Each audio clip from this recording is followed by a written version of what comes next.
I will be introducing the participants of the live presentation of the Breeders and Growers Forum. Dr. Teresita Tessia Mori is an assistant researcher in the Department of Tropical Plant and Soil Sciences at the University of Hawaii, CTAR, where she has worked in the Anthurium and Dendrobium orchid breeding program since 1985. She received her MS and PhD in horticulture from the University of Hawaii under the tutelage of Dr. Haruyuki Kamemoto. Dr. Mori, thank you for joining us today. Good morning. Thank you for the introduction, Glenn, and I'm honored to be part of this panel. I enjoy my work as a breeder and researcher at the University of Hawaii, and working with flower and foliage crops are quite rewarding, I must say. Thank you. You're welcome. Thank you for being with us. Next, we have Dr. Orville Valdos. He is an assistant researcher in sustainable ornamental production at the Department of Tropical Plant and Soil Sciences, UH Manoa. His research interests include native Hawaiian plant materials development for landscape and ornamental use, screening and selection of non-invasive ornamental species, and development of sustainable ornamental plant production and landscape management practices. Dr. Valdos, thank you for joining us. Thanks, Glenn. Great to be here. Thank you. Next, we have Russell Gallanty. He is a junior extension agent for ornamental crops and landscape industries on Hawaii Island and Oahu. He is a graduate of CTAR, and Russell works with the cut flower, nursery crop, turf grass, and landscaping industries through research and educational programs. Russell, thank you for joining us today. Howdy. Thanks, Glenn. Good to be here. Great. From Kauai, we have Dr. James Keach. He is the Assistant Extension Agent for Ornamental Crops and Master Gardener Coordinator for CTAR in Kauai County. He is a plant breeder, and he has worked with a range of ornamental and edible crops. He is working to breed new cultivars and make them available to the ornamental community. Dr. Keach, thank you for joining us. Thank you so much for inviting me, Glenn. It's a real honor to be a part of this panel among all these other distinguished guests. I'm so excited to be involved in getting new materials to the growers and to the public, as well as developing some new things. Thank you. You're welcome, and we look forward to your products hitting the market. Hannah Lutkin is a floriculture and landscape junior extension agent. She is based, She is based in Maui, but she provides consultations, educational programs, and applied research for integrated pest and disease management, soil and plant health in support of the floriculture and landscape industries statewide. Next, for our growers, I've got John Gordines of Tropical Flowers Express. Johnny has been in the agriculture industry for the past 44 years. He was the manager of the Kauai Agriculture Research Center for CTAR and is now retired. Both he and his wife, Teresa, are full-time growers, exporters, and designers of tropical flowers and foliage at their farm in upcountry Kapahi, Kauai. Johnny serves as the president of the Hawaii Tropical Flowers and Foliage Association, Kauai, and is also the Kauai director of HFNA, and serves on the executive board of the Kauai County Farm Bureau. Johnny's passion is to promote the growing and exporting of Kauai and Hawaii flowers and nursery plants for sustainable, profitable Hawaii. Johnny, you sound really busy. How's that going for you? It's going okay. We all wear a lot of hats nowadays, but we do it because we have a passion for this industry. And I'm so excited to be here, but I would sure rather be with my Hilo Ohana. I miss you guys so much. I'm looking forward to the next 3 days of presentations. Thank you, Glenn. Doing a great job. Great. We'll hear more from you later on. Next, we have Gordon Inouye of the Puna Flower Power Cooperative. He is a Big Island farmer, businessman, and entrepreneur who was born and raised in Hilo, Hawaii. He is a member of the HFNA Marketing Committee and the chair of the HFNA Ad Hoc Cinder Committee. He also serves as a board member and treasurer of Synergistic Hawaii Agricultural Council. Gordon, thank you for being with us today. Thank you for having me today, Glenn. Next, we have Joshua Mcclung of Hawaii Global Exporters. Josh came to the Big Island with his family from California and now owns the Hawaii Global Nursery Exports, which is a certified wholesale nursery shipping Hawaiian tropical foliage throughout the United States. Josh is passionate about the Hawaiian tropicals industry and is an active board member of both HFNA and the Hawaii Export Nursery. Josh, thank you for being with us today. Thank you, Glenn. And Josh will also be serving as a moderator later on. Next, we have Tong Ten Neil, who has been in Hawaii for over 20 years, having immigrated from Singapore. He is referred to by his last name, Neil. Neil is the general manager for Greenpoint Nurseries. He is currently the president of the Hawaii Tropical Flower Council and also serves as the chairman for the HFNA Transportation Committee. Neil, thank you for joining us. Aloha, everyone. Good to be here. Thank you, Neil. Then we have David Shige of Bromeliads, Hawaii. David is a world-class bromeliad hybridizer. Bromeliads are indigenous to South America and is an ornamental member of the pineapple family. David first got intrigued by the plant when he visited the Big Island and saw these plants for the first time at the Nishimoto Nursery, which was located on the slopes of Mauna Kea. David found out that imported bromeliads would need to be quarantined or grown from seed due to the pineapple industry, which was a major industry in Hawaii at that time. David was determined to become one of the pioneers of bromeliads in Hawaii, and he did it with his first hybrid, Guzmania lingulata, Puna Gold, the first yellow lingulata ever bred in the world and has been highly successful in mass cultivation. And now the rest is history. David, thank you for joining us. Mahalo, Glenn. Thanks. Carver Wilson of Maui Floral Incorporated relocated from California and began growing proteas in Maui. Carver did not study agriculture, but his father was an agriculture economist at the University of Hawaii. He was inspired in the potential in protea, and he, along with his partners, planted one of the first protea farms on Maui. He continues to enjoy all aspects of the farm and the business that Maui Floral has become. Maui Floral has evolved from the farm to include shipping Hawaii's proteas and tropical flowers to markets across the state, to the mainland, and has some international interests too. Carver, thank you for being with us today. Thank you very much, Glenn. I appreciate it. By the way, I only went to college in California. Okay. I moved from Kansas in 1965 to Honolulu. Okay, we won't hold that against you. Okay.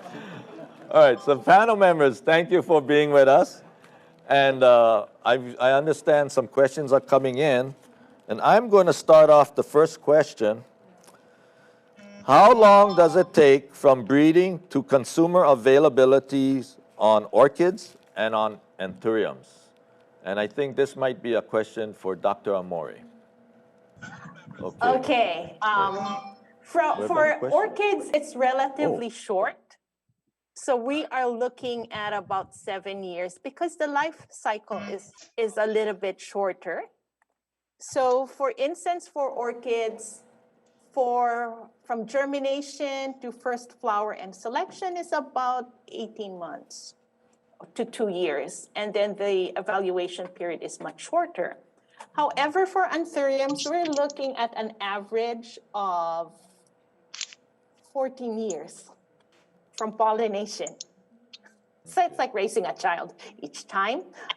So for anthuriums, it takes about 2 years before the whole population flowers.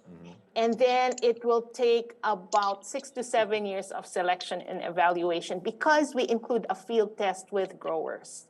And the field test takes about a life cycle. So overall, it takes about 14 years for new variety to reach the market. Thank you.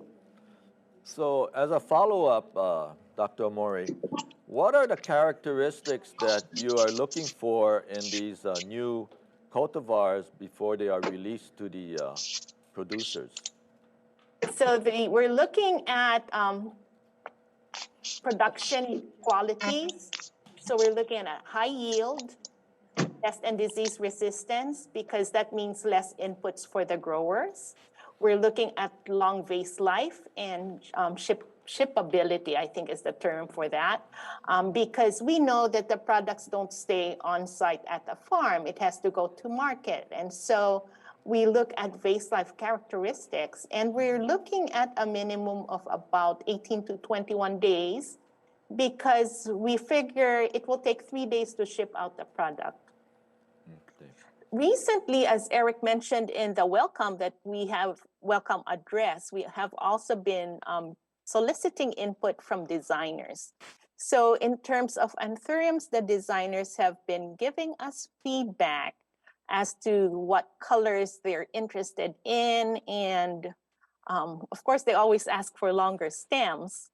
We try, but we incorporate their feedback and suggestions as we select for the seedlings that we will elevate into the selection process. Thank you. I'm going to ask Dr. Keach, is this something in your work for preparing new hybrids? Is that something that you, as far as the time schedule also? Yeah, it really depends on the crop. Like Tessia was saying, you know, it can vary so much. Generally, it's kind of the woodier or stronger the plant, the longer the interval is for developing a new cultivar and then trying to get it out to the market.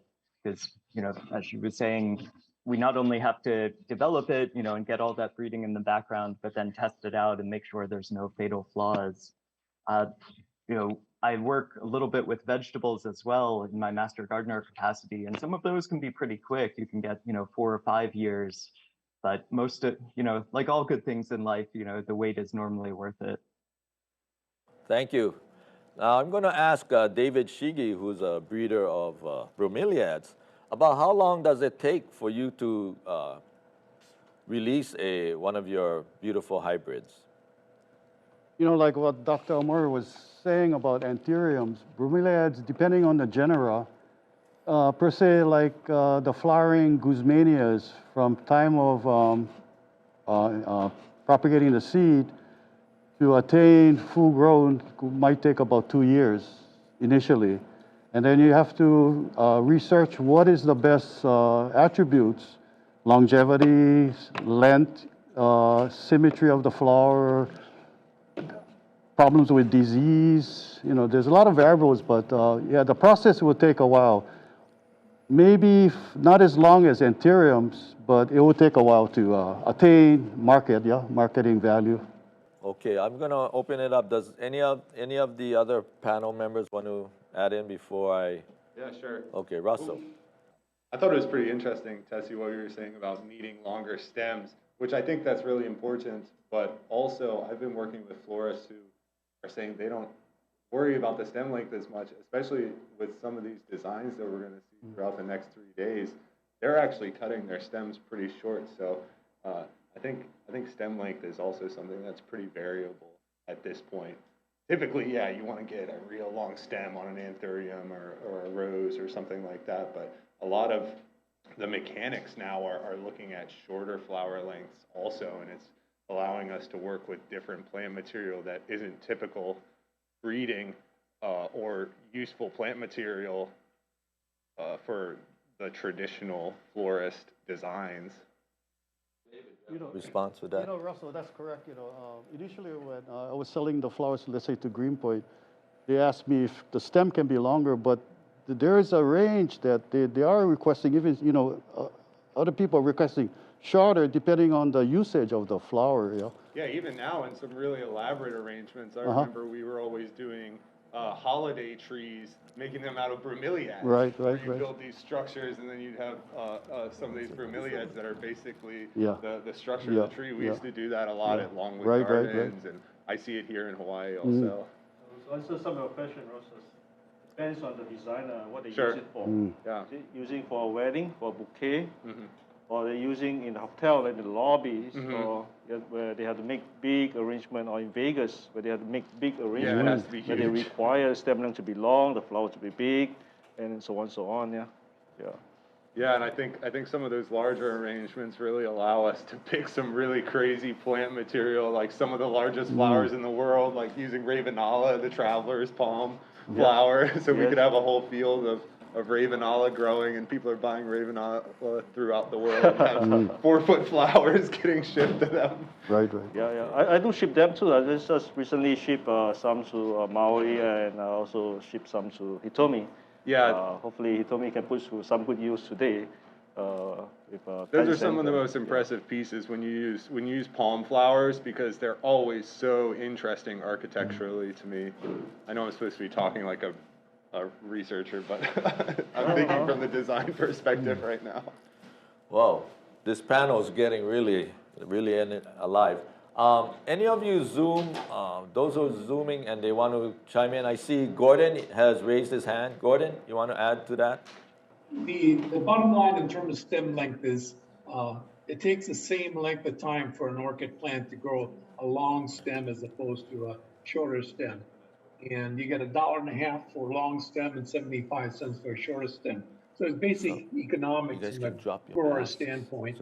So I think, the market is strong enough where it absorbs essentially all we produce, short ones and long ones. So right now, until the situation gets to a point where there's an oversupply and the consumer or the buyer or the florists get more selective in terms of what length they want, generally speaking, they'll ask for a long or at medium at best. You almost never almost never ask for short, even though when they get them, they'll cut the stem and put it into arrangement to fit their needs.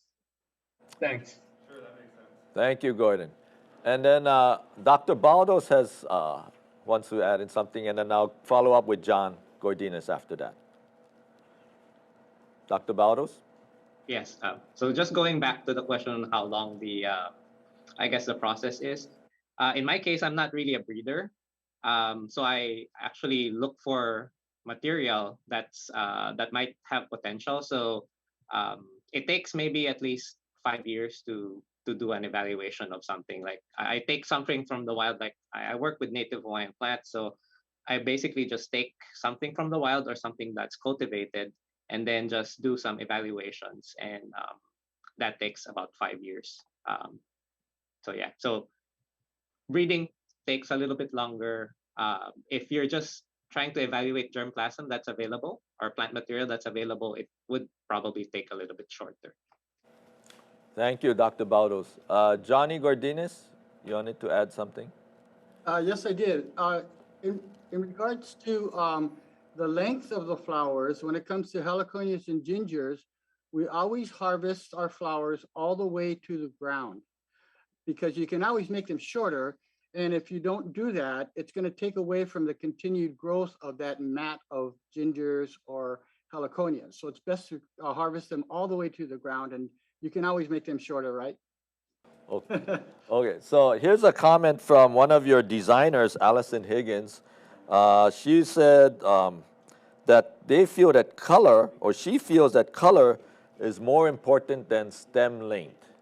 Is that, would you guys agree on that? Allison was the exact person I was thinking of, because while we were doing these arrangements and the filming for her segment, we were discussing her favoring color and I think also textures versus length. But like you guys are saying, it depends on what they're trying to use it for. And yeah, it does make sense to me that leaving it long and letting them cut it short can be useful, but it can also be time consuming for the designers. Okay. All right. Thank you. Any other speaker? I'd like to toss Sure. something in. I think, when we were doing the evaluation for the Protea hybrids, one of the things that we looked at was an assortment of characteristics that were deemed as really being positive. And everything that we're talking about here is really important. You need something that will ship, something that's durable.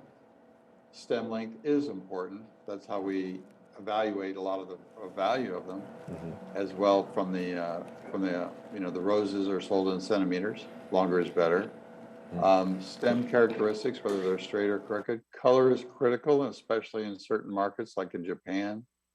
And also the texture is important as well. So you have to take an overall approach, not to mention that you need to look at it from the grower's perspective. What will the quality of the plant be? What is it going to be? Something difficult to grow, or is it something that's going to be, or something that's going to be relatively simple to grow, frankly?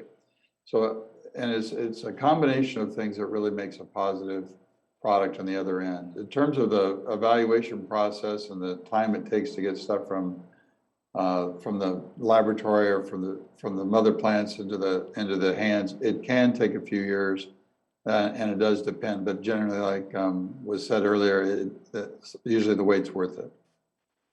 Thank you. I have Dr. Mori, and then we'll go with Dr. Keach right after that. Okay, so I'd like to add on to what Carver was saying. Certainly, we look at the whole package. And bear in mind, color is, there's trends, so colors come and go. But if your breeding line is like, say, it takes like 2 years even to get first flower, we just try and do crosses that will produce as much variety as we can, or we do a number of crosses so that we try to have colors that will address the general spectrum plus the novelties that may come about. Because it's like, the trend will come, but we need to have something that's ready to go to match what the market needs to what we have in development, because we always have a pipeline as to what's coming out. And then you just kind of have to find out where will this fit. But I agree with Carver, it has to be easy to grow for the growers. Otherwise, too much input might be a deterrent to the growers wanting to produce it. So we want to have a reliable product that will produce. I mean, if there's seasonality, that's fine. We'll work around that. But generally, something that has all the ideal characteristics is what really we're aiming for. Thank you. Dr. Keach. Sort of to piggyback off of that, I think one of the things that we come across in the breeding world a lot are what we call invisible characteristics, things like resistance to disease, tolerance of a wide range of growing conditions. And I think all of our designers, fortunately, are really well informed, but it's not something that you necessarily see when you get that final beautiful arrangement, but making sure that the plant can grow well. And sometimes, especially if it's relatively new crop bringing in from wild species, can have kind of finicky conditions they're looking for. I also, was really sort of moved by what Tessia, Dr. Mori had said in terms of the trends, because I think one of the challenges, especially in this fashionable industry, is trying to kind of figure out what's going to be popular. We talk about that 7 to 14 years. So what's going to be popular in that far in the future, when this variety actually is available to designers, and kind of trying to stay on top of things. As she said, keeping things in the pipeline, and also looking for novel things. I think a lot of what's really popped up and kind of hit the design world by storm have been sometimes new mutations or a new form or twist on an old thing. And that's part of the fun of it too. You never know exactly what you're gonna get. I mean, you can make good predictions, but keeping your eye out for that one exceptional kind of changeling. Thank you, James. Okay, I got Johnny Gordinez wants to add to that. Okay, I just kind of wanted to comment on Carver's statements regarding the Protea. So we're fortunate enough to be able to grow pincushions up here on Kauai at our higher elevation, cooler temperatures, and we've been working with lower elevation, warm temperatures varieties that have been put out. But the point that I wanted to make, what cultural practices and techniques are so important. I learned from Pam Shingeki that when you harvest a pincushion, or it probably goes for all the proteas, that you don't cut all the way back to the node. You need to leave a portion of the stem, maybe, what is it, Carver, about 6 to 8 inches of foliage, so that you will get good long stems the following year, right? Yeah, So, that's a great point, Johnny. Yes, that's correct. And so where I'm going with that is I'm so thankful for our extension agents like Orville and Tessia and James that, and Hannah over there too, that are educate us on the best management practices, the best cultural practices. So it's so great to have that link and that combination together with HFNA and growers and CTAR. It's a great bond. It's a great relationship. Thank you, Johnny. Thank you. Yes, that we need to have the ledge support our extension program. Russell, you had a comment you wanted to make? Oh, sure. So this has kind of been touched on by a few people, but I had my own way to say it, I guess. What James was talking about with the invisible characteristics, what Carver's talking about with looking at protea, and what Johnny's talking about essentially is something that we do as extension agents and researchers, and then the growers do on their own. Trialing for these varieties really goes on and on into time. So we're always trying to come up with new methods to produce these plants either more environmentally friendly, with fewer inputs, fertilizer, chemical inputs, and to produce better yield. And these are all things that we're doing with new cultivars for years to come and often into the future. And I just wanted to highlight some interesting programs that we as extension agents have going on, that one of them covers what James is talking about with the hidden characteristics. So we're looking at low elevation tolerance in protea to expand areas where you can do protea production. Right now, they're generally grown at higher elevations, but we have several varieties that we're looking at that can be grown pretty much at sea level, which is not only going to be good for the cut flower industry because you can grow them on the low elevation leeward sides of islands, but you can also use them for the landscaping industry. Thank you, Russell, for that update. I'm going to ask Carver, you had your hand up? Did you? No, I was just wanted to comment back to Johnny. I think it's really wonderful, and obviously the work that's being done to have a wider array of growing conditions for protea is a positive. You know, we want to see that. We want to see new and different varieties. We want to see the vigor. We want to see the more knowledge increase so that we do a better job. I think it is also really important that we go back and realize that the University of Hawaii College of Agriculture has played a very important role in all of this. Back, you know, in the 60s and early 70s, the you know, bringing together the dendrobium orchids, the anthuriums, the protea, and other crops for exports was really an important role, and we all wouldn't be here without the help and continued help of the College of Agriculture. Thank you, Carver, for that. Gordon, you wanted to add something? Yes, I like Carver. In my lifetime, I know I won't see the stuff that Teresita and Orville are doing right now, but I fully support their efforts because that's the only way we're going to get ahead. What I want everyone to understand is that as growers, we have very pragmatic decisions to make. Just as in the co-op, in the last 6 months, we've had to purchase 150,000 plants to get the process going. And the question is, what do you purchase?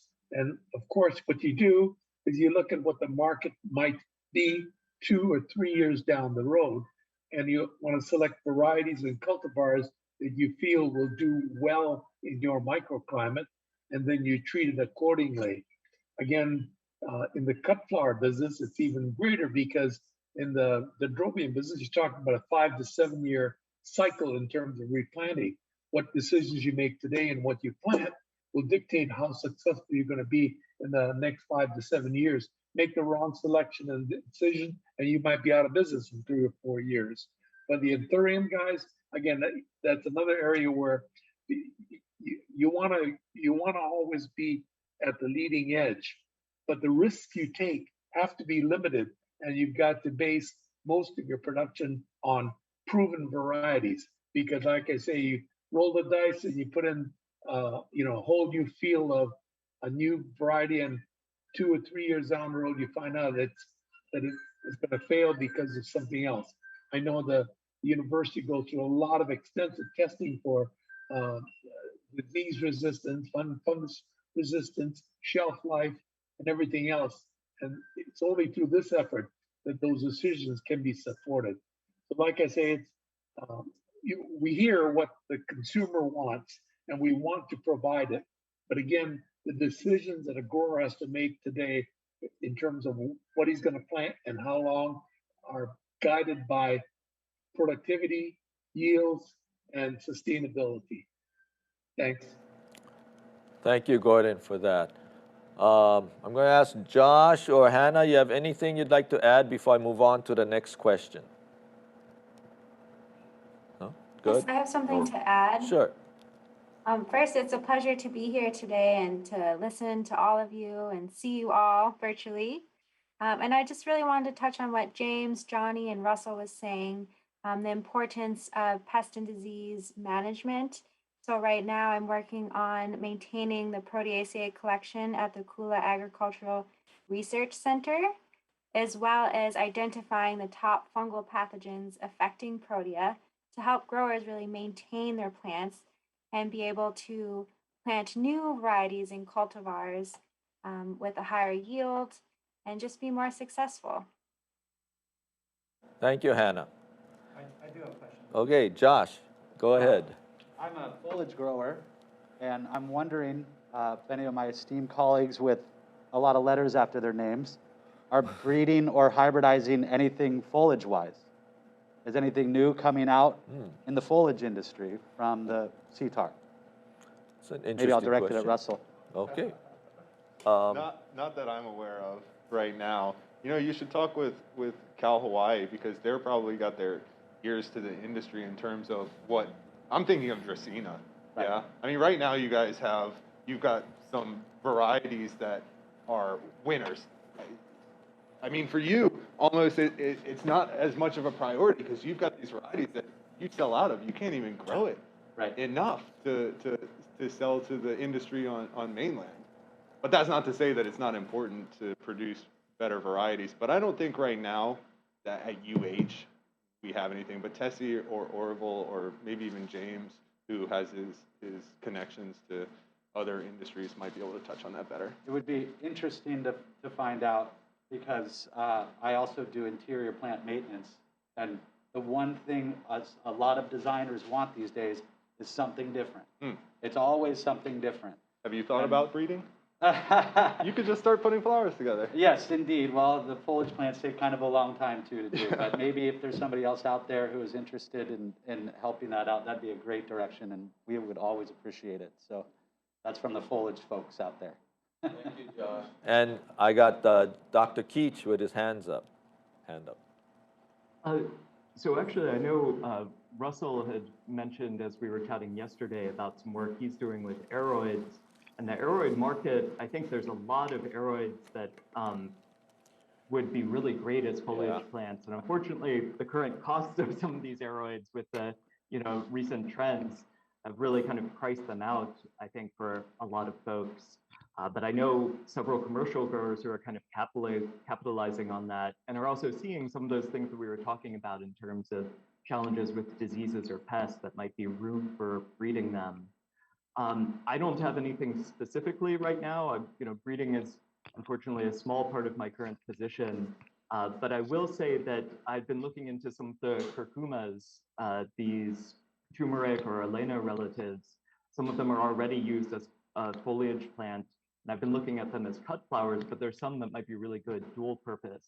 The leaves have a pretty decent lasting ability. But I'm always open, I would say growers and designers, I think all of us love to, breeders and researchers love to hear input. If there's an excuse for us to put together a trial or, to go and gather something new and fun, as much as we can squeeze it in time-wise and manpower-wise, it's always a real pleasure. Yeah, that's a good point, James, and that's something that we should probably touch on. It's been said that there's a ton of variety of foliage plants that already grow naturalized in Hawaii that were introduced as probably a landscaping plant or a nursery plant that are now potential possibilities for being the next big foliage plant simply because it can't grow anywhere outside of subtropical, tropical conditions. So we were specifically talking about Anthurium clarinervium, but I know that even Hitomi has talked about some of the weedy plants here that we're actually trying to eradicate being incredible plants for cut foliage, either dried, fresh, or painted. And so, I mean, if Hitomi's saying it, it's something that we should be looking at for sure. Great. Oh, Johnny, you want to add something to that?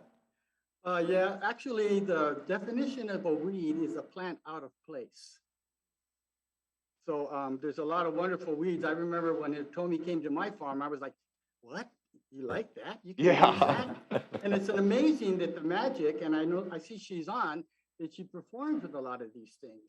A few years back, out of Hilo, with the resources of henna, 3 new Dracaena varieties were created. I think it was Luca, Waikiki, and I forget the name of the other one. And also the lemon Dracaena. It's like a Massangiana variety. And those are really beautiful. So maybe henna could be a resource to find out if you guys are interested in getting some of those varieties. And then many, many years back, through the cooperation of industry and university, some of these people went to Central America and brought back all the orthotricha varieties of heliconias that we have today, which are beautiful because we are a fashion industry, right? So whatever we can get out there that's new is to our benefit. But may I make a suggestion? Don't get rid of the old stuff, the natural red caribbees and the yellow caribbees and the old timer stuff, because the thing is, like for us that ship gift boxes, we need something coming out all year long. And the orthotrichas they bloom on and off. So we always need to find something that can be produced in the slower seasons or the off seasons throughout the year. Thank you, Johnny, for that. Just wanted to add that Allison Higgins mentioned that when we're talking about foliage, that David's work with Bromeliads is actually a considered foliage and a potted plant industry. Now, Dr. Keach wanted to add in something. James? Yeah, sorry, I don't want to keep popping in too much, but I will say, kind of to the points that's been raised about getting that outside perspective. I remember going to several of the flower markets in Taiwan back when I was working in Singapore and looking at, they had vendors that only would sell foliage and things that we consider weeds or we consider landscape plants like croton. They had a huge collection of just using croton leaves or croton stems and arrangements.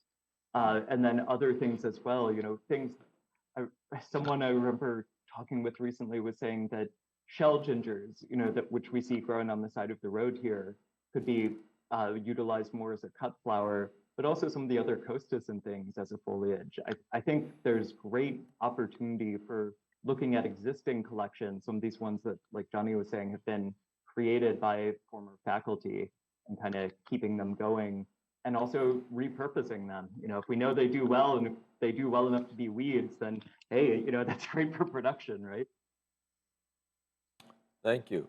Let's see, John, you got something else. Another thought to consider is you have varieties of tropical flowers that are suitable and bred for long shelf life for shipping. But like James just mentioned, the shell ginger, we also have our florists here, and there's a lot of event and wedding work that you don't need a flower to last 2 or 3 weeks. So, everything has its purpose. Thank you, Johnny. I see. Hannah, did you have your hand up? Yes, I just wanted to mention, along with everything I'm hearing today, if you tune in on Sunday and watch the Maui video and meet Lauren Shearer of Hawaii Flora and Fauna, you can see her beautiful lay designs where she does incorporate several invasive species such as Schefflera or octopus tree. So it's really neat. It's a beautiful artistic creation of using these invasive species as a beautiful floral product. Thank you. That makes me cringe a little bit, but if we can make use of it, fine. Dr. Valdos, you have your hand up. I guess is there a way to, I guess, have some sort of communication between, well, this is the forum, I guess, but in terms of like, you send us like pictures of plants that you want to, you're interested in, and then we can try and take a look at it and maybe pursue like research on it. That's a good idea. Yeah, we'd have to come up with a method for people to do that. Maybe what you can do, Orville, is give them your contact information, and anybody who's listening in can start to send you pictures of plants. I don't know if you want that many emails, but I guess it would have to be plants that are accessible to us here and can be grown in Hawaii. But I mean, I can communicate with you too a little bit better about that, Orville, and try to talk with you if you're interested in looking at some of these products. Like, for example, yeah, going with the Anthurium clarinervium in terms of production, I think we really need to figure out how to produce it quickly so that we can get enough numbers up to get it out to the industry. Because right now we need hundreds, if not thousands, of plants so that somebody can start growing them. Because I think another thing is the botanical gardens, like Lyon, the City County Botanical Gardens. Is a wealth of like plant material that's so out there. That's where we got the Anthurium from. Tim at Lyon Arboretum, we were doing the filming with him, and I saw that he had this plant, and I asked him for some, and he worked with Tessie. Tessie worked with me, and we got the plant. So pretty awesome. Thank you, Russell. We're going back to Dr. Keach. Yeah, again, not to keep popping up on it, but I've seen on the mainland, especially folks who had put together like for businesses where they'll do trends forecasting and, you log into these kind of central services. I think, as with many things, anyone who's tried to write a grant here, we kind of run across things as, we don't necessarily fit into what the mainland is looking for. But in this case, we actually have a specialized market where we have these things that we can supply. And so then it's kind of like Russell's describing, with Orville, if we can create some sort of central database in all of our free time and, with all of our extra manpower and money, it would be great to start knowing these, to do trends forecasting and things like that. And maybe that's something that could be discussed with the legislature as we think about future positions, and even with economists in the department. Thank you. Anybody else has anything? I'm gonna, okay, Carver, you've got something? I think it's really important that we all recognize a few things. One of them is that it is really important to have communication. I mean, that's really basically what makes the world go around. Visiting clients, visiting your customers, talking it over with designers, having forums like this, and allowing people to have some instant feedback is really critical to seeing kind of what's attracted people's attention. Shipping blackbirds or traveler's palm flowers, that's very interesting. It may not be for everybody though. Having more shell ginger, you bet, we need it all the time. Finding plants that are in the arboretum, it's a great idea. Bringing them out and seeing how they can be brought to commercialization. Being part of the Protea world as a grower, we've seen the product go from gathered to being cultivated to being hybridized on a worldwide basis. When I started 47 years ago, it wasn't nearly as available as it is now. Basically, people find products in the trash bin as well, and trip over them, and they realize, hey, this might be something good. There's a lot of examples of that. So, it is really a world is our treasure chest, and having people that have the vision and knowing what is possible is really critical. That this group is made up of a lot of those kind of people, and we also need to listen to our customers. And I think it'd be very fascinating to hear what the feedback is as we go through this celebration of weddings in Hawaiian style, and this webinar, to find out what people think and how they. And I encourage everybody that's listening to respond and say, hey, I really like that, or I think this is terrific. Okay, So thank you. I'm going to take one more question, comment from Dr. Mori, and then move on to the next question. Okay. I find this discussion we're having very interesting and energizing, in fact, because thanks to HFNA for having this forum, because I don't think we've sat together, breeders, researchers, growers, and even the general audience with the designers also, to discuss what directions or what do people want. We've had, it's really important because then it helps us shape what we want to do and prioritize also what we want to push forward, depending on what the growers want to grow, what the buyers want to buy, and to have these discussions and to find out where the gaps are. So thank you, HFNA, for having this discussion, because I find it very interesting, and there's ideas that come and go as we're discussing, and different venues. So just hearing this, I'm thinking, okay, we need to find out propagation ways to get the product faster to our growers. So and then we don't even know if they propagate fast, as Orville, Dr. Valdos mentioned. So I think identifying, I would like to see us identify some of the products, with the growers, the designers, what you want, and then we can strategize based on this as a starting point. Thank you. Thank you, Tessie. Since you're on, I might add, this question came in and it says, what is the easiest color to hybridize?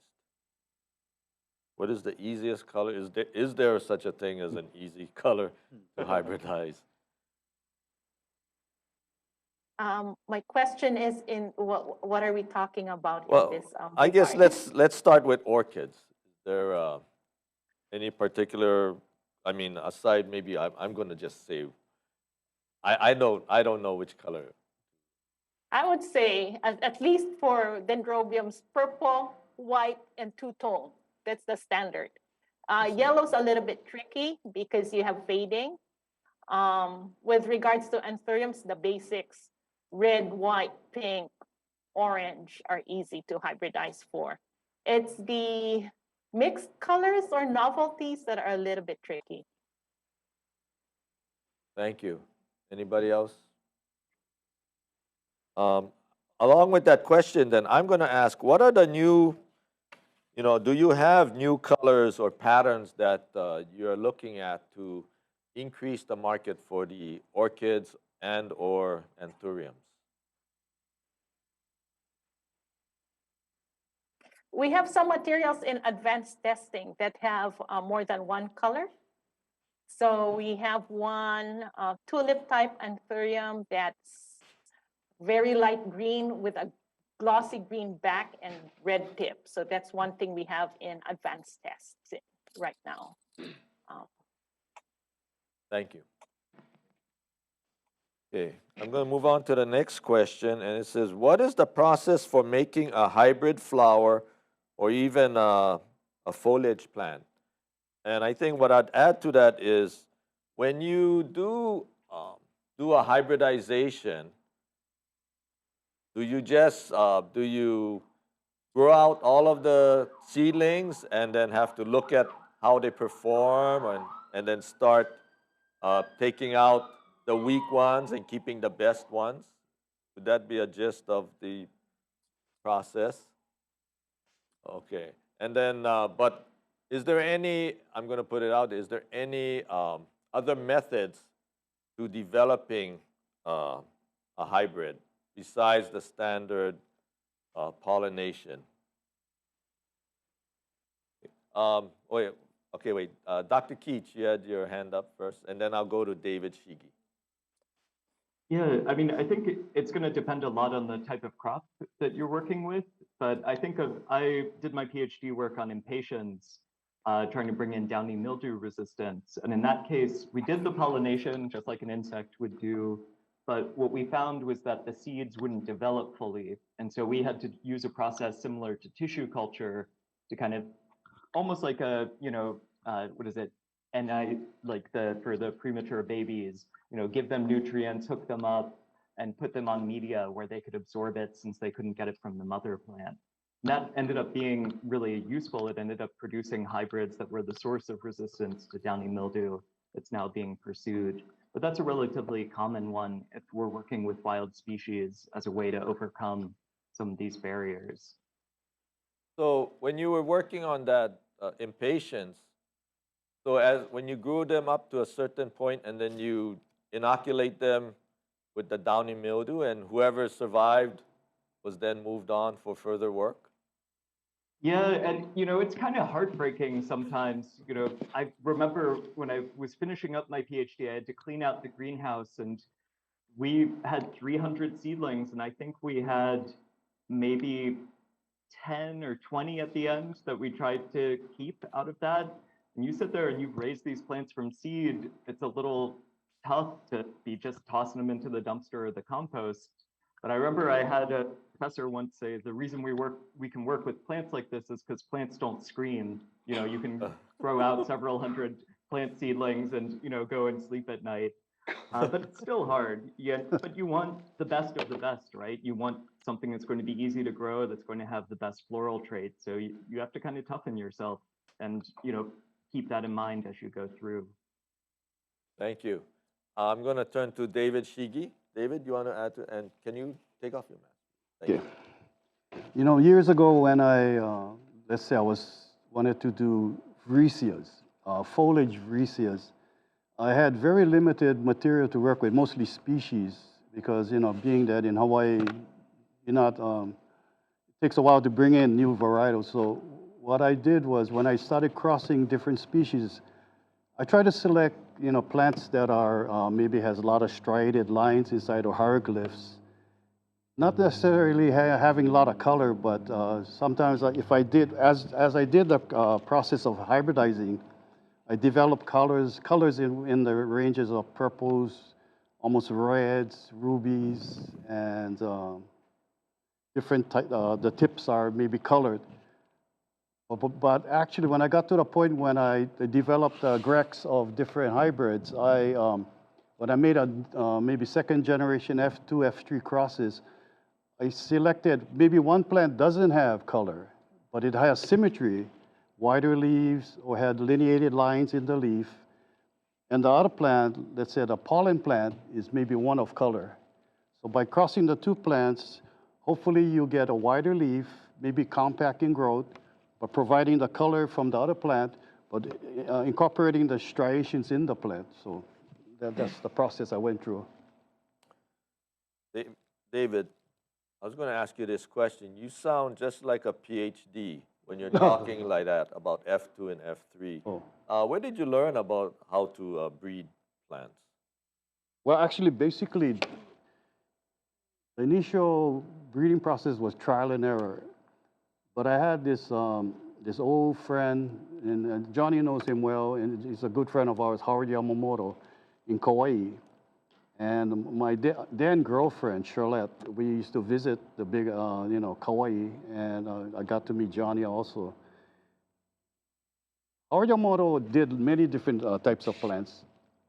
He was more instrumental in the flowering bromeliads, but my interest was more in the foliage and touch a little on the flowering. But he was the one that did the experimentation, but he just gave me the insight that, I should proceed in that route. So I researched a lot on that.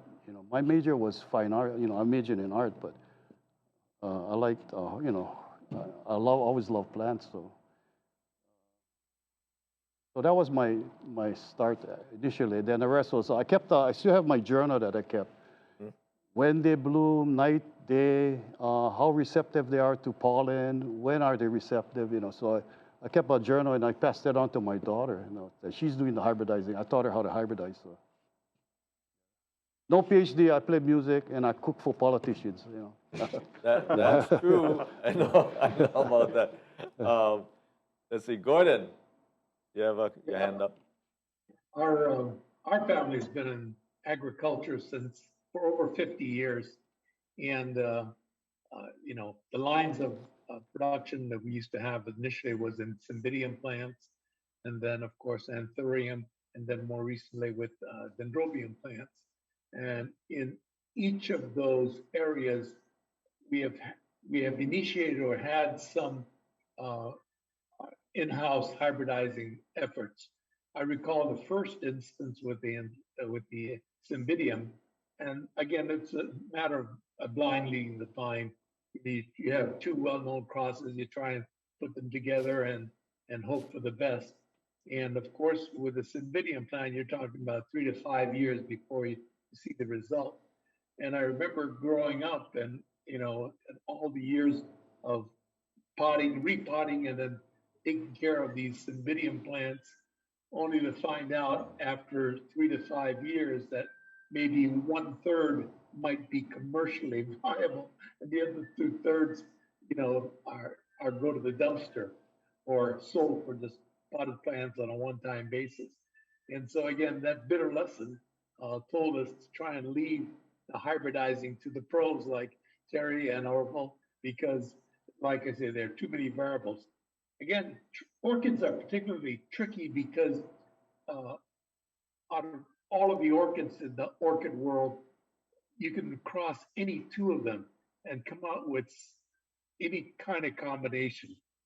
And so, again, it's very, very tricky.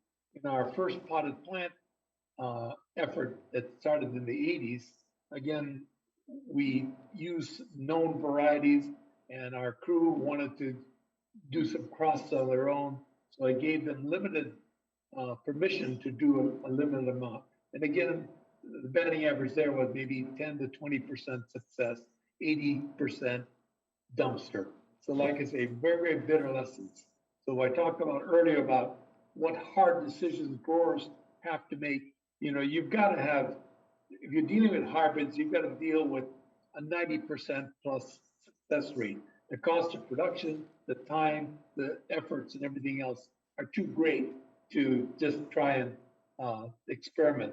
For hybridizers, when you can, that's their profession, and they can take the time and effort to select a few to propagate going forward, that's a different story. But for the commercial grower, where you need to have a high degree of success with each and every plant and each and every hybrid you select, you can't afford to make mistakes like that. Thank you, Gordon. Dr. Keach? Keep it short, but yeah, kind of to echo that, I think we're really lucky here in that there's been such a rich legacy of breeding here in Hawaii. And I think, we don't always see it, because kind of, as it's been discussed, we're surrounded by so much of it, but we've had so many breeders here in many different crops that are still hugely influential worldwide. I mean, when I went to Singapore, a lot of the orchids there are based on Hawaii hybrids, and they're still selling divisions of older hybrids. I was thinking Dendrobium Jacqueline Concert, they were saying a small division of that was $5,000 in Singapore. And Dr. Kamamoto, even Dr. Amore, she was the one who trained me in orchids. There's so many great legends that some of whom are still with us, some of whom aren't. But I think we're really lucky to have that legacy of plants developed locally that still influences the greater world of horticulture and of floriculture. And just kind of, as someone else mentioned earlier about not getting rid of the older things, kind of looking back to some of those and what they represent as well as part of that legacy. Thank you. Carver, you had your hand up, and then I'll go to David after that. Go on, go ahead. I'm fine, thank you. Okay. David? I just wanted to add what Gordon was saying. it takes a long time, the process to hybridize. So, but you also have to go through a selection. So during the culling process with my plants, I was culling these Vricias or whatever the plants were, and a good friend of mine from Florida was visiting me. He's a Bromeliad hybridizer. He saw this little mountain on the ground of my plants. He said, "What you doing with that?" I said, "Well, those are the ones I culled from the selections I made." "Well, those are good plants. Can I take it back to Florida?" I said, "Well, yeah, you can take a few back, but that's the way it is. You're going to get rid of a lot of plants and to make your final selection." So that's all I wanted to add. Thank you, David. We're gonna have Johnny Gordines, followed by Dr. Mori, and then Neil. So, Johnny? Okay, I just wanted to Or Inouye. I just wanted to say hello to my amigo David Shige. It's so good to see you, David. You too, Johnny. I have the same legacy as David. Originally, we were raising goats and chickens and ducks. And if it wasn't for Uncle Howard Yamamoto, I wouldn't be where we are today. So I just wanted to say there are some old timers that have blessed us throughout all these years. In fact, if you guys are familiar with the pink porcelain looking torch ginger, it's called Howard Yamamoto. Our next door neighbor, Uncle Howard, created that hybrid. Oh, great. Yeah. I like And then those. one more quick thing. I would also like to give kudos to the Hawaii Farm Bureau Federation, Brian Miyamoto, the executive director, because thanks to Mr. Russell Gallanty, there have been several ginger diseases and viruses circulating throughout the state. And so with the efforts of Russell, we put together a proposed bill to be presented again to our state legislature to get funding to get a handle on this ginger disease and virus. So thank you, Russell, and thank you, Hawaii Farm Bureau, for being our spokesman at the ledge. Okay. Thank you, Johnny. Dr. Amori, you had your hand up. Yes, I wanted to touch upon what James Keach was mentioning, that Hawaii has a wealth of information, and that if we can go back and look for some of these heirloom varieties, it would be worth saving so we don't reinvent the wheel. Because some of the varieties that were thought of as not interesting, sometimes we come back and it becomes interesting again. Or it could be something else that was interesting in the 70s. As you can see, there's a lot of resurgence of trends from the 70s coming back, that it might be worthwhile revisiting, because if we're addressing the consumers, as what Eric mentioned in his welcoming talk, they haven't seen this because they weren't born yet in the 70s. So it might be something worth looking into. Thanks. Thank you for that. And I guess the thing, though, is that if you're going to maintain that germplasm, someone has to be keeping it going for a period of time until it finally does pop back up on your radar as being something to be looked at, right? Okay, thank you. I'm going to have Neil wanted to say something, followed by David, and then Hannah. Yeah, just to share something with everyone. I know in the past, Hawaii, I think in CETA, they try to use radiation methods to produce new cultivars. And for future breeding, I think we need to use conventional breeding, like what Dr. Tessia Mori doing and even David is doing, with science, modern science, with CRISPR-R. You know, like for farmers, for us growers, you know, a few challenges we have, of course, disease, and of course, nutrition now. Because as this global pandemic we have now, right now, cost is going up, fertilizer cost is going up. If we can have a plant, maybe with CRISPR-R one day, that can produce its own nitrogen or use less nitrogen, that will be beneficial to the grower. But for GMO, all this, it's still far away to change color. We did work with a lot with PBAC over here. I think the conventional method of breeding, I think, has a better chance of giving us more colors than going to the genetic side. But the genetic side can help us is make it disease tolerant, and maybe one day can produce its own nitrogen. So use less fertilizer. Thank you, Neil. Yeah. David, you wanted to add something? Well, I just wanted to add what my amigo Johnny has said about Uncle Howard. I also named a couple plants after him in his honor, registered in Australia through the Bromeliad Society International. Yeah, that's all. Thank you, David. Hannah. I also wanted to touch on Johnny's comment, and in that Maui County Farm Bureau and Hawaii Farm Bureau, as well as HDOA, have been essential partners that have really supported our programs so we can continue this pest and disease research, and also to maintain important germplasm for future breeding or hybrids and to get more plant material out to growers. I just wanted to say thank you for all their support, and HFNA as well. Thank you, Hannah. Yeah, that's a good reminder that we're fortunate that we have the Hawaii Farm Bureau, looking after the agricultural industries and promoting them as much as possible with at the state legislature. Thank you. And please support them as much as possible.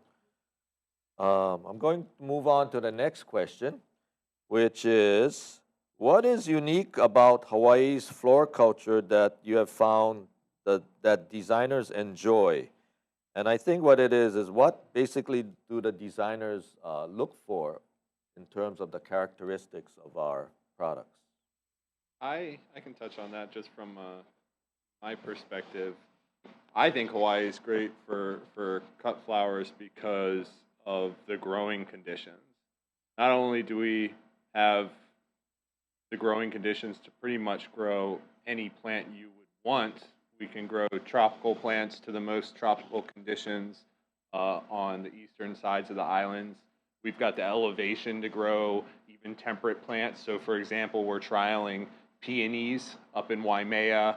We can grow eucalyptus, willows, anything from sea to mountain.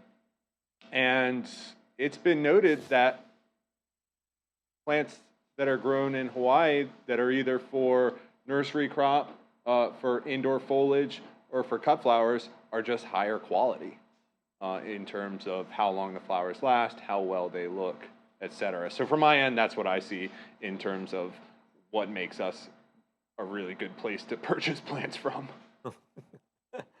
I could touch on that for a second from the foliage side as well. As a lot of my buyers on the mainland say that the Hawaii foliage versus the Florida foliage, not to put down any Florida growers, but not only do they last longer on the interior application just because of probably a lot to do with the cinder as well that we use out here, which is magic,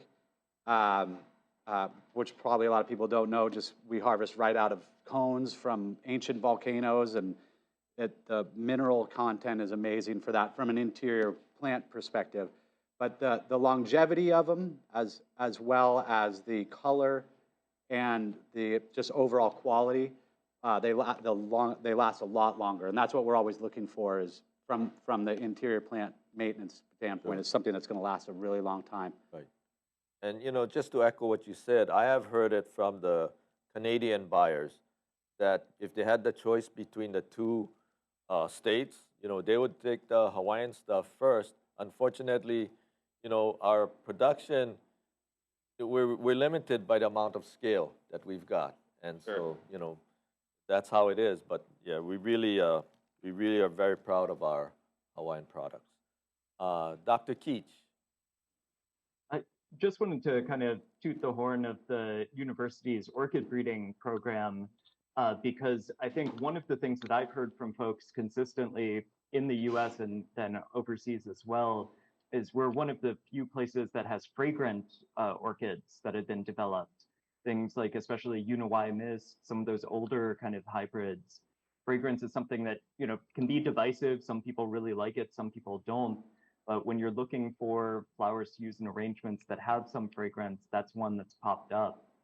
Also, I think this is changing a bit, but historically, having orchids that were what we call polyploid. They have an extra set or two of chromosomes. You tend to get those larger flowers. They sometimes last a little bit longer and things like that. And I think that's, again, a testament to the history of orchid breeding at the university and the support it's received from industry over the years. Thank you, Dr. Keach. Carver, you have your hand up. Thank you very much. I think it's really important that we have new and exciting cultivars, and some of the best cultivars that we have are older ones, frankly, and that they possess a lot of natural characteristics or that are still viable going forward, and that it is valuable to keep some of those plants in the field so that we can use them later on. One of the other things that's important to note is in addition to basically having good hybrid cultivars available commercially, is that our time to market is actually relatively low.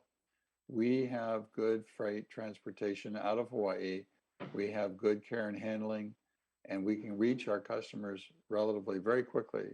If we want to ship something from Maui to far away, we can basically cut it and have it there in about 2 or 3 days.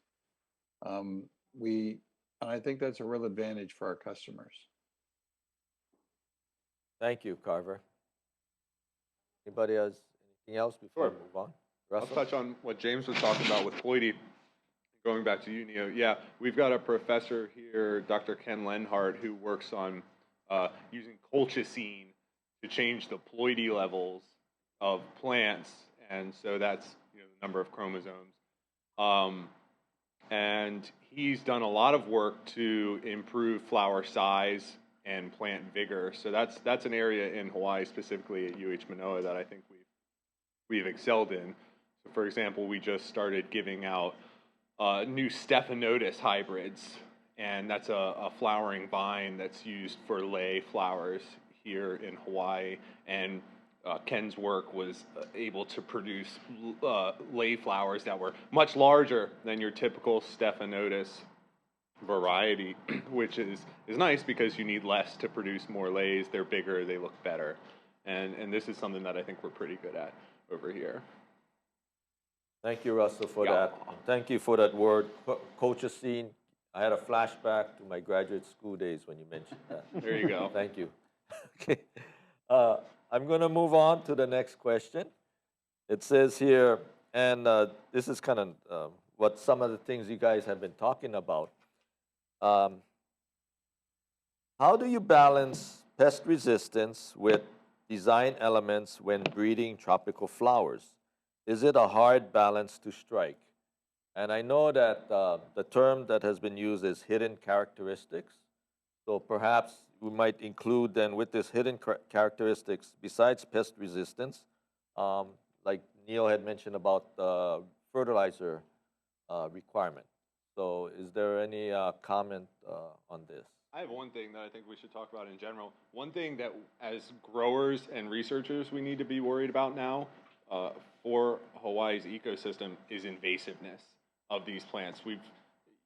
In the past, we've done a bad job of introducing plants, not necessarily the floriculture industry, but in general of introducing invasive plants. And from now on, we need to look at all plants for their invasive characteristics and make sure that they are not something that we're putting into the environment that's going to risk our native ecosystems. And I know HFNA, for example, is definitely interested in making sure that any plants we're working on with or for them are going to be plants that are not bullies in the ecosystem. So that's a big focus for at least our programs. Dr. Keach. I'm sure there are more informed voices on this panel than I, but one of the things that even for species we're looking at that are invasive, I know that the work on polyploidy, again, using colchicine, where we're kind of playing around with chromosomes, part of the goal in the past, I believe, for that was to develop sterile cultivars of otherwise invasive plants and landscape plants as well that didn't produce seeds and so didn't produce as much mess underneath them. So, ideally, I agree, it would be great to get rid of invasives, maybe harvest them and use them like Hannah's talking about, and kind of couple that as an eradication technique. But then also, if that's something that really is a critical part of the local floral industry, let's work on creating ones that aren't going to be invasive. And I think kind of, as most folks here are well aware of, one of the things we've come up with is not only invasive as a plant, but also a host for pests and diseases that might affect other plants. Rapidohea death is a really popular thing here, but also guava rust that led to the ban of any plants in the Myrtaceae family. And that's included eucalyptus, which is a huge deal, for floral designers. But we develop cultivars that are resistant to this rust and then might be exempt. If the resources are there, for a breeding program and can, fund it this far in advance, could we be working proactively on things like that, where we can kind of not just be dealing with the current invasive, but getting steps ahead in terms of bringing in resistance? And in a lot of cases, historically, not necessarily with ornamental cultivars, but that's what the university has done. I mean, our tomato hybrids have resistance to diseases that have just been described in the last 10 years and are still the basis of breeding programs worldwide. So when you're funding, and encouraging breeding, it's not just talking about, kind of that one product that we see. It's kind of like Tessia was saying, where we always have things in the wings waiting to come in, and that can approach not just from, a new trend visually, but that also can respond to a new threat one way or another. Thank you, James. Carver? Yeah, I think, James, that's a really interesting subject that you talk about. And Russell, I just wanted to go back. Yeah, we've been looking about the invasive problems for a long time, actually. And it really speaks to the desire and the need and the benefits of having a homegrown local hybridization program. If you're dependent upon bringing in plants and flowers from other countries that are not as scrupulous about their environment as we hope to be, then it's better if we can use our own plant material that we already have here that's already cleared and cleaned to go forward. I think that's really important. Thank you, Carver, for that. Let's see. I'm going to ask, Gordon, you had your hand up? When someone mentioned about invasive species and everything else, I live in just north of Hilo, and I guess pretty much the center of where Myconia is infesting. And I know that when we had a program going statewide, they're working from the outside in, and we're getting the Myconia problem under control until the state ran out of money. And of course, right now, unless we do something, it's gonna literally explode. I know on my own property, I had my own program going. I had, my son going down the cliffs there, coming up Myconia Ranch, but it got to the point where it's beyond control. So again, only solutions that I can think of right now is making it a commercial crop, using the leaves for foliage or whatever the case might be. But it's a real problem. So that's a funny one, Gordon, because what Hannah was talking about, using invasive plants as a product that you're harvesting to try to get rid of it. Myconia, actually, if you dry it in the shade, like you're curing bamboo, I've seen it get a bluish hue when it dries. And that's one of those plants that I'm talking about that would be a really cool one to use as a dried foliage plant, possibly, because it gets this intense hue that shines through of this violet sheen. Well, we got lots and lots of product available for anyone to play with. Maybe we'll trial it. Oh gosh. I'm going to ask, Johnny, you have your hand up? I think one important thing is to work together with our Department of Agriculture and even our legislature to support production agriculture more. There's a lot of support for conservation and environment, but they need to support production agriculture. So talk to your representatives and let them know that that's what needs to be done. Thank you. And while you're talking to them, also bring up breeding. Bring up breeding. Sure. I'm going to ask Dr. Mori, on that question about balancing these hidden characteristics with the, with the design elements. Are there times when you try to introduce a hidden characteristic, let's say disease resistance, into an established line, and then you lose that desired floral characteristic? Well, most of the time, when we evaluate the selections, we do get feedback from our cooperators with regards to pest and disease resistance. So we have a form, and it says there bacterial blight, burrowing, Anthurium decline / burrowing nematode. So they give us feedback about the disease resistance. When we still had funding, and when we had the plant pathologist on board, we actually had, as part of our evaluation, subjecting the Anthurium flowers for resistance, or to evaluate how do they stand up against anthracnose or black nose. Since then, the plant pathologist has retired, and we're not able to do that. So we've been relying on field observations based on feedback from cooperators. So usually we select first based on the desirable qualities and then subject them to the real world to get the feedback. Thank you. Okay, I'm going to ask each member of this forum this question, and it is, what is the most challenging aspect of growing and breeding plants, and what are some of the most rewarding aspects of your job? I'm going to start with Russell. What's the most challenging for myself? Yes. I would say funding is the biggest issue. Right now, we don't have enough funding to really do some of the trialing work that we want to do at the university.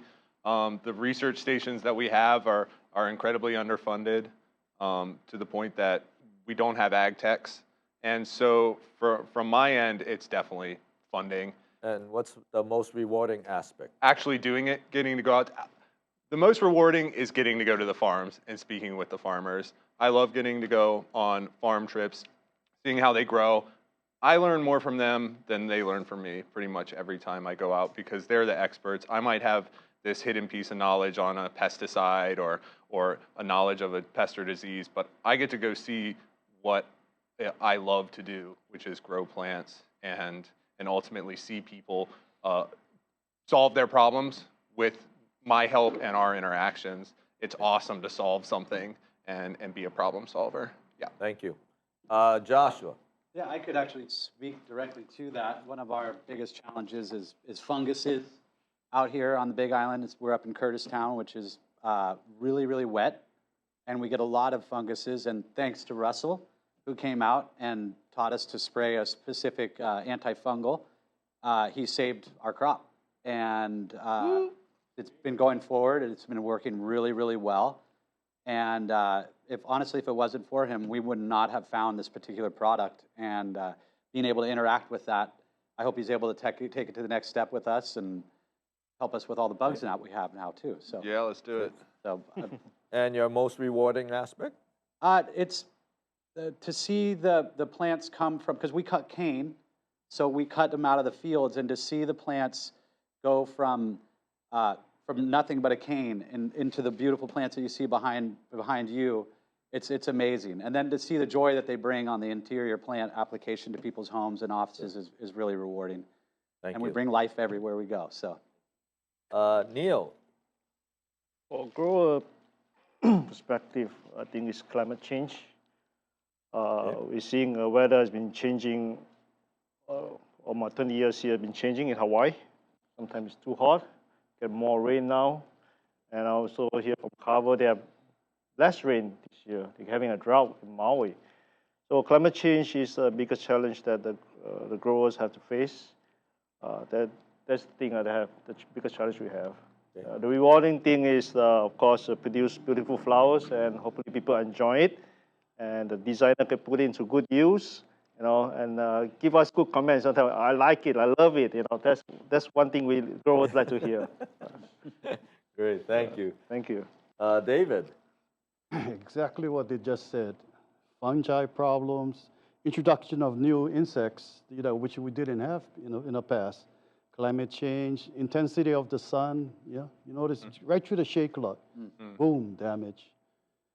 The rewarding part about what I do is trying to attain certain colors, on the color scheme. I'm trying to attain a true blue, on the foliage. I'm working to try and get something like that. So we'll see.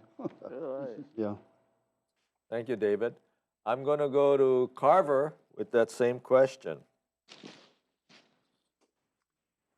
Some of the most satisfying things we do over here, I mean, it is really incredible to be able to bring something from nature into somebody's house and make them really happy. That's really the whole end result of it all, I think. Ultimately, along the way, it's fascinating to see how people use the product. It's interesting to try to develop blue as a color.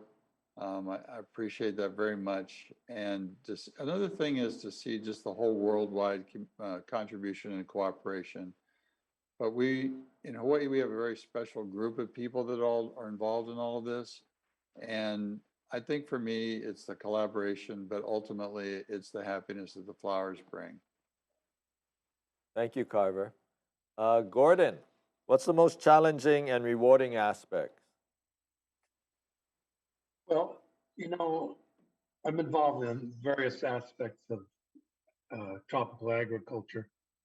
I guess the one that's foremost in my mind right now is the success or the future success of Puna Flower Power, which is a cooperative of growers, and most of which were impacted by the lava flow. And we've been fortunate enough to find funding, and we're going forward in construction of a new nursery. And our challenge right now at the forefront is selection of varieties to put in the nurseries.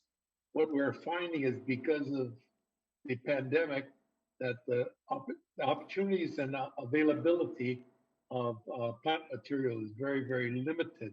And whatever is available costs a lot to ship from Southeast Asia back to Hawaii. So I really want to invite Russell to come visit with us and understand what we're doing. And for Tessie, what we want to see is, I know we're looking for proven UH potted varieties that might be available, or that we can get plant material that we can propagate for the future.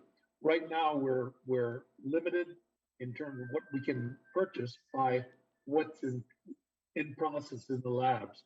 What we want to do is start a program of starting to put plant material that we want for the future into the lab, such that we can start this pipeline of plant material coming forward. We're looking at somewhere around about 200,000 plants per year, depending on what varieties we get. The challenges: how do we get product to market in the shortest amount of time? Number two, what's the market acceptability of the products we're selecting today? Number three, what's the survivability and success rate of the cultivars we're selecting today? And the most rewarding part of it is that if you look behind me, you see a lot of potted orchid plants. They're wonderful to watch and see and grow and monitor as they go through.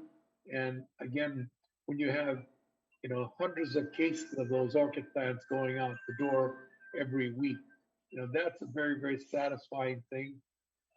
Point to an example. Way back in 9/11/2001, when we had air traffic shut down, it occurred in one of the peak months for dendrobium orchid production. And we had hundreds of cases of orchid plants stuck at various locations throughout the US en route to customers. Most of the product, well, the product got delivered a week to 10 days late from the date we shipped them. And to my knowledge, we had zero claims because the product was, given the time of the year and everything else, very limited product damage and very good acceptability from the customer standpoint. And so again, being able to ship these potted orchid plants throughout the U.S.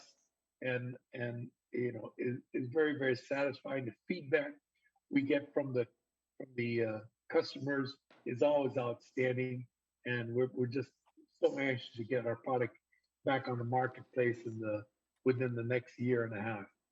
So anyway, it's a chance for us to do it from scratch and do it right from all the lessons that we've learned over the last 30, 40 years in terms of being in this business.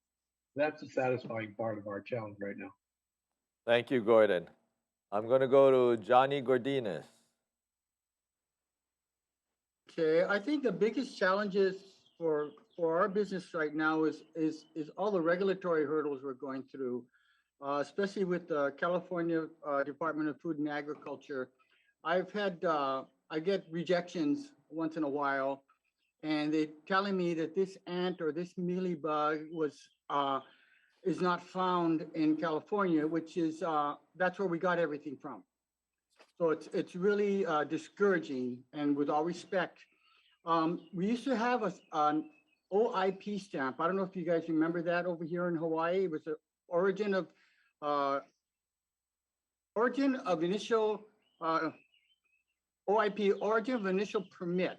So not only would you put your limited permit stamp on your box that you are shipping out, but you also would receive an OIP stamp, where it told people in CDFA and places like that this stuff is clean.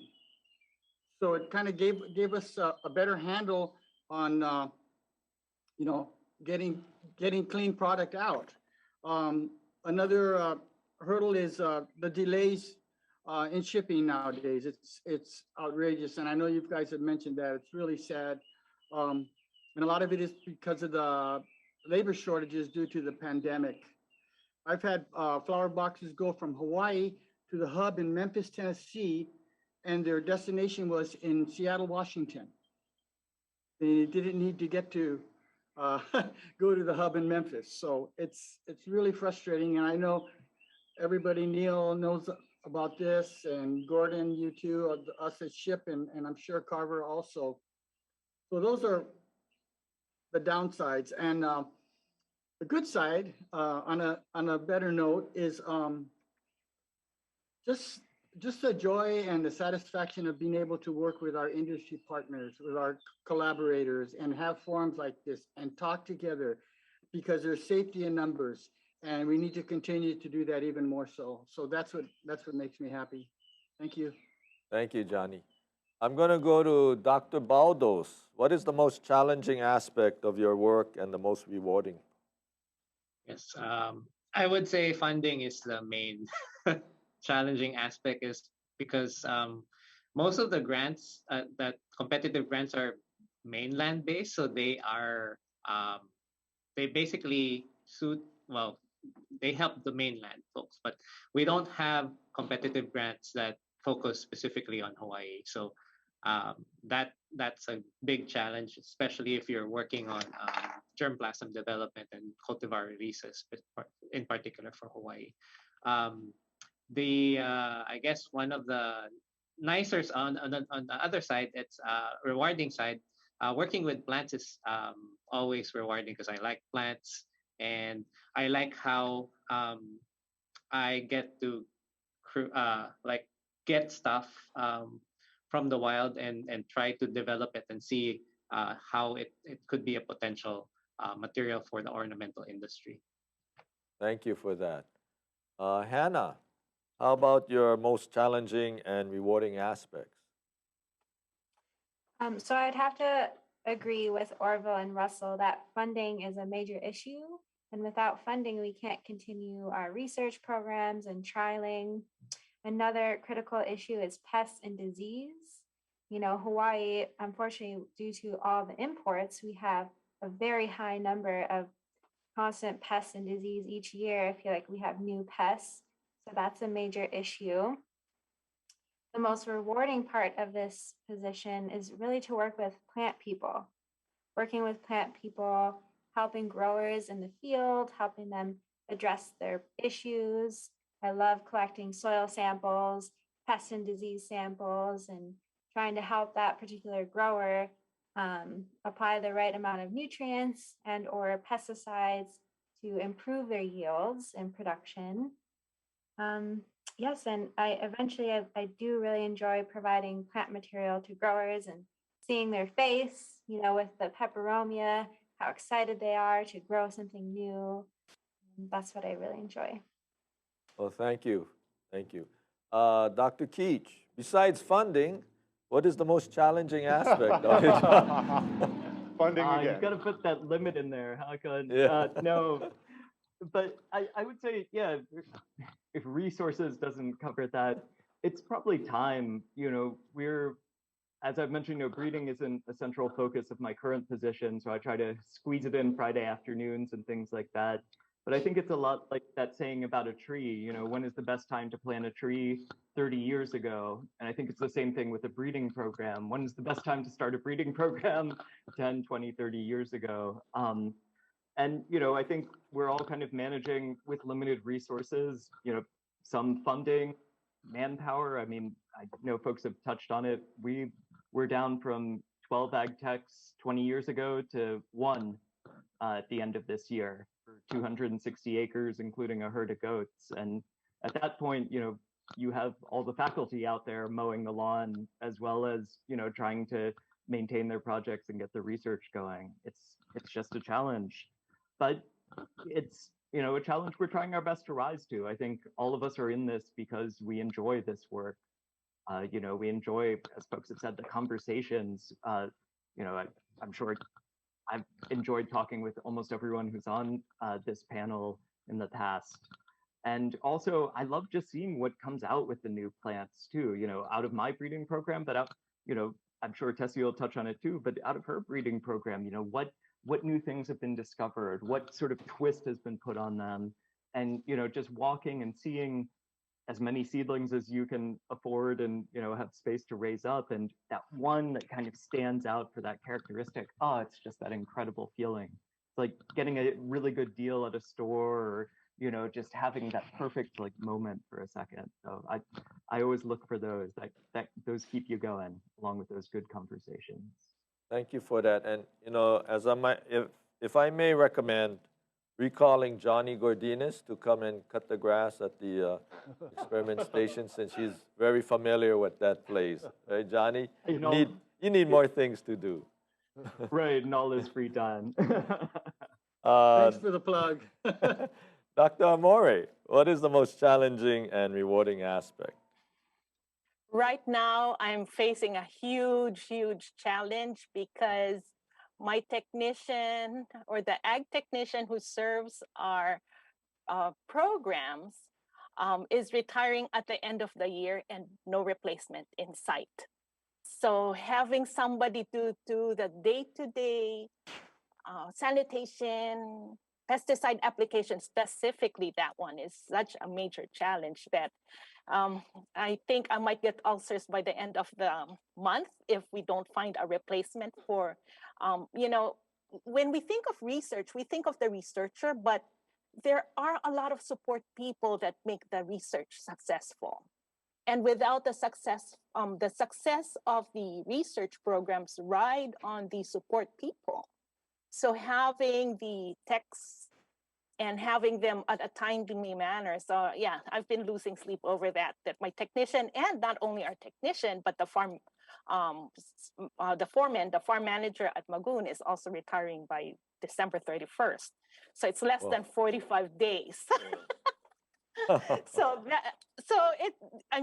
yes, funding of course is always a problem because we can always have more students. But the other thing that concerns me is that we have all this exciting work, but we need to have the students to come into the fold and get interested so we can transfer the information we have. That's another thing that's bothering me, is because I've been so fortunate to have been mentored by many of the giants of Hawaii floriculture research. So when I look back, I think between Dr. Kamimoro and Dr. Sagawa, I might have close to 100 years of, and Mr. John Kunisaki, I'm thinking, oh my goodness, I have almost 100 years or even over under my belt just because of being mentored by these giants of floriculture. And the question is, who do I pass it to? You know, if we are to succeed, we need to have that constant training, constant transfer of information so we don't lose that. So I think those are my major challenges at the moment. The best things, I think, is seeing our products out there. Where the Hawaiian product, the Hawaiian grown, Hawaiian developed product out there in the world market, social media, in magazines. When I see that, I go, that's a Hawaii product, and that gives great joy.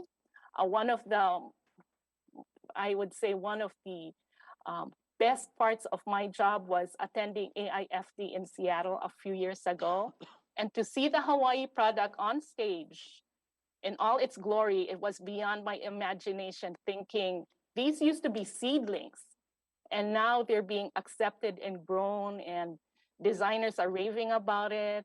Or I go to the graveyard, I see our products, you know, people bring the flowers to the grave. So just seeing our products being accepted by people from all walks of life. And of course, working with plant people, the industry has been so supportive in many, many ways: feedback, funding, physical, just all these things that the industry has been bringing. And I just hope that the collaboration is continues on, because it's really a synergistic process with industry helping us, the consumers giving feedback. That's the only way we can move forward. Thank you for that. We are just about out of time with this forum. I mean, the time just flew by. There was a lot of information, a lot of energy, and so thank you very much for, you know, taking the time out from your busy schedule to be here and sharing your knowledge and experiences with all of us.